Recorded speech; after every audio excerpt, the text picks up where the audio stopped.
Merci beaucoup tout le monde.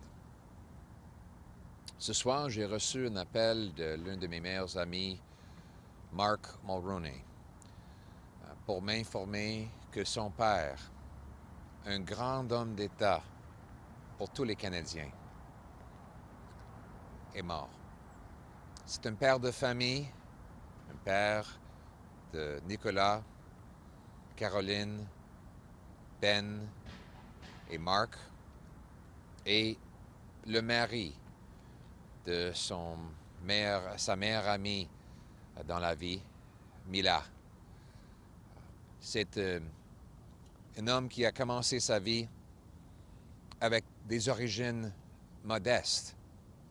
Un père électricien à Baie-Comeau, dans une communauté de la classe ouvrière, mais qui a travaillé fort, qui a eu une très bonne éducation et qui a pu réussir en affaires comme étant le président de l'entreprise Iron Ore Company, une entreprise minière. Il était un homme d'affaires exceptionnel, même avant l'âge de 40 ans. Il est ensuite allé en politique pour gagner la plus grande majorité dans l'histoire du pays, avec une réélection à peu près 4 ans plus tard. Mais ce n'était pas ces élections qui ont marqué sa carrière politique, c'était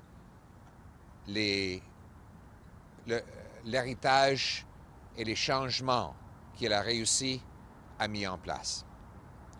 Il a, par exemple, libéré le libre-échange, rétabli la discipline budgétaire, entré dans l'entente de libre-échange avec les Américains, une entente qui est l'une des plus grandes et plus importantes dans l'histoire du monde, qui reste largement en place aujourd'hui.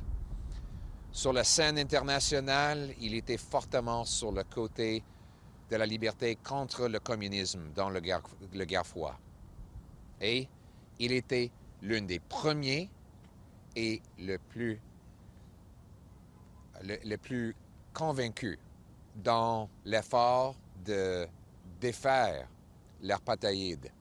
Nelson Mandela a remercié Brian Mulroney pour son rôle dans la libération de son peuple dans l'Afrique du Sud.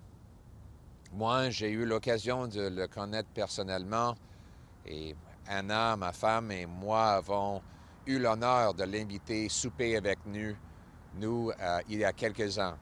J'ai été très, très chanceux et reconnaissant d'avoir son mentorat, son conseil et son amitié.